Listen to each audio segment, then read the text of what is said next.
Hi friends, this video shows how to reset Bluetooth settings and fix all Bluetooth issues. Please don't forget to subscribe this channel. Please like and share the video. Go to settings, tap on the settings app icon. Go down, tap on general. Go down, go to transfer or reset iPhone. Tap here. Tap on reset.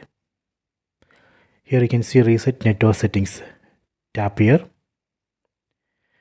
Enter screen lock password. Then tap on reset network settings. This reset operation is safe. It will not delete any data from your phone. It will not delete your photos, contacts, videos, apps, anything. It just reset only the network settings, including Bluetooth settings. That's all. Let me tap on this reset network settings. Please wait.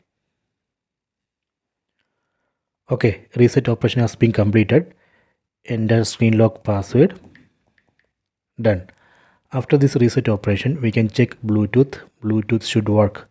We can try to connect one Bluetooth device to this mobile phone. That should work. So this way we can reset Bluetooth settings and fix all Bluetooth issues. I hope you have enjoyed this video. Please subscribe this channel. Please like and share the video.